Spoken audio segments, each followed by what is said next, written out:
Uma uphuphe ukhuleka entabeni, kungasho isifiso sokusondela kuNkulunkulu noma ukufuna ubukhona bakhe, ukuqondiswa uyena. Kungasho futhi ukufuna ukuhlakanipha noma indlela evela kuNkulunkulu ngey'nqumo zakho empilweni, iy'nqumo ey'balulekile kumele uyobuza kuyena uNkulunkulu.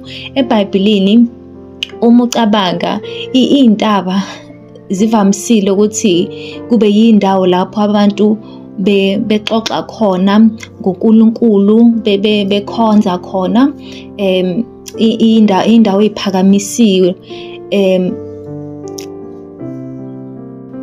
Iy'ntaba indawo lapho abantu bayeka izinto zomhlaba, ukunaka izinto zasemhlabeni yabo ey'ningi nje, bafocus-a kuNkulunkulu, baxhumana noNkulunkulu umdali wezulu nomhlaba, bathandaze, bahlangane naye nje, babe ne-relationship naye. Ngingasho ukuthi leli phupho lingakukhuthaza ukuthi mhlawumbe ufase ibhandi, uthandaze, ube close kuNkulunkulu, ube nobudlelwane obufudumalayo noNkulunkulu wakho, ukuthi uchithe isikhathi esiningi emthandazweni, ezwini likaNkulunkulu, umazi, nixhumane. Uma uyabuka kaningi ngegama likaNkulunkulu kuyashiwo ukuthi uJesu Kristu waya entabeni wathandaza, wayekela isixuku, waya entabeni wathandaza eyedwa.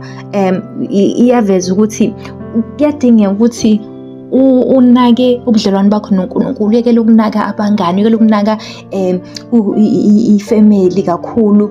Kumele, njengoba uMathewu 6:33 asho ukuthi kumele uthande uNkulunkulu phezu kwayo yonke into, umthande phezu kwakho konke. Ngakho-ke kumele ngaso sonke isikhathi uwenze sure ukuthi uyathandaza.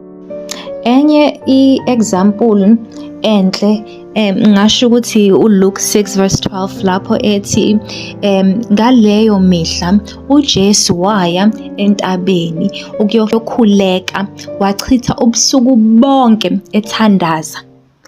Cabanga, ethandaza kuNkulunkulu ubusuku bonke. Kuyakhuluma ukuthi kumele uzimisele. Le phupho liyaveza ukuthi kumele uzimisele ngezinto zomoya, kumele umthande uNkulunkulu, umlandele, uzimisele ngobudlelwane bakho noNkulunkulu wakho. Uke nje ukhuthale, uvuke ekuseni, uke nje ukhuthale, uguqe ngedolo, uke nje uthandaze. Uyakubiza uNkulunkulu uthi yiza, buya kumina, buya kumina. Amaphupho kanjena ilawo futhi ungacabanga nale verse ethi uyekela izimvu eziyi-99 alande le eyodwa. Ngakho-ke le phupho leli ilawo maphupho akubizayo ukuthi wozothandaza, buya esandleni, buya kubaba wakho wasezulwini. You understand? Ngakho-ke uma uyilayikhile le video, subscribe, ucommente, ngiyabonga.